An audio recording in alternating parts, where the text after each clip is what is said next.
मैं हूँ शिवंगिता। मैं आज आपको हरियाली तीज के बारे में बताऊंगी, साथ में इसकी कथा सुनाऊंगी।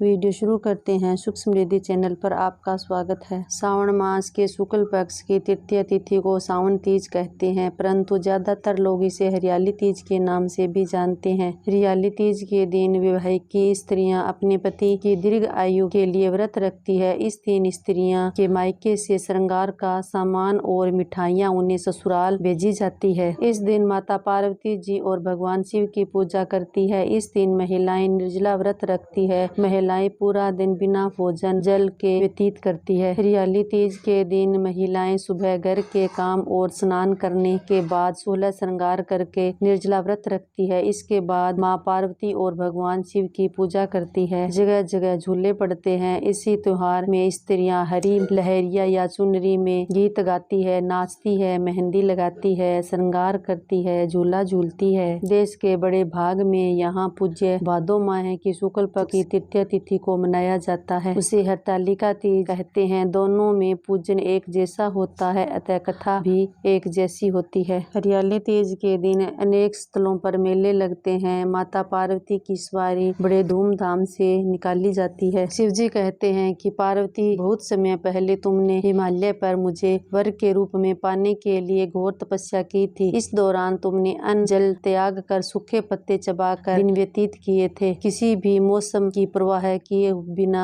तुमने निरंतर तप किया था। तुम्हारी इस स्थिति को देखकर तुम्हारे पिता बहुत दुखी थे। ऐसी स्थिति में नारद जी तुम्हारे घर पधारे। जब तुम्हारे पिता ने नारद जी से उनके आगमन का कारण पूछा तो नारद जी बोले, हे गिरि राजा, मैं भगवान विष्णु के भेजने पर यहाँ आया हूँ। आपकी कन्या की घोर तपस्या में प्रसन्न होकर वह उससे विवाह करना चाहता था। इस बारे में मैं आपकी राय जानना चाहता हूँ। नारद जी की बात सुनकर पर्वतराज अति प्रसन्नता के साथ बोलते हैं, हे नारद जी, यदि समय भगवान विष्णु मेरी कन्या से विवाह करना चाहते हैं तो इससे बड़ी कोई बात नहीं हो सकती। मैं इस विवाह के लिए तैयार हूँ। फिर शिव जी पार्वती से कहते हैं, तुम्हारे पिता की स्वीकृति पाकर नारद जी विष्णु के पास गए और उन्हें यह शुभ समाचार सुनाया। लेकिन जब तुम्हें इस विवाह के बारे में पता चला तो तुम्हें बहुत दुख हुआ। तुम मुझे यानी कैलाशपति शिव को मन से अपना पति मान चुकी थी। तुमने अपने व्याकुल मन की बात अपनी सहेली को बताई। तुम्हारी सहेली से सुझाव दिया कि वह तुम्हें एक घनघोर वन में ले जाकर छुपा देगी और वहां रहकर तुम्हें शिव जी को प्राप्त करने की साधना करनी है। इसके बाद तुम्हारे पिता तुम्हें घर में न पाकर बड़े चिंतित और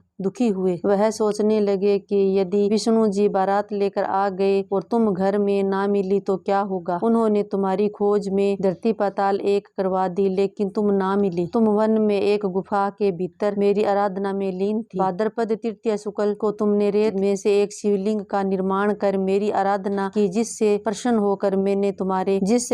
होकर मैंने तुम्हारी मनोकामना पूर्ण की। तुम वन में एक गुफा के भीतर मेरी आराधना में लीन थी। इसके बाद तुमने अपने पिता से कहा कि पिताजी, मैंने अपने जीवन का लंबा समय भगवान शिव की तपस्या में बिताया है और भगवान शिव ने मेरी तपस्या से प्रसन्न होकर मुझे स्वीकार भी कर लिया। अब मैं आपके साथ एक ही शर्त पर चलूंगी कि आप मेरा विवाह भगवान शिव के साथ ही कराएंगे। पर्वतराज में तुम्हारी इच्छा स्वीकार कर ली और तुम्हें घर वापस ले गए। कुछ समय बाद उन्होंने पूरे विधि विधान से हमारा विवाह किया। भगवान शिव ने इसके बाद कहा कि हे पार्वती, तृतीया को तुमने मेरी आराधना करके जो व्रत किया था उसी के परिणाम स्वरूप हम दोनों का विवाह संभव हो सका। इस व्रत का महत्व यह है कि मैं इस व्रत को पूर्ण निष्ठा से करने वाले प्रत्येक स्त्री को मनवांछित फल देता हूँ। भगवान शिव ने पार्वती जी से कहा कि इस व्रत को जो भी स्त्री पूर्ण श्रद्धा से करेगी उसे तुम्हारी तरह अमर अचल सुहाग प्राप्त होगा। कहानी संपन्न हुई। अगर आप होम रेमेडी टिप्स के बारे में जानना चाहते हो तो HBT टिप्स चैनल को विजिट करें। लिंक आपको इसका बायो में मिल जाएगा। Thank you.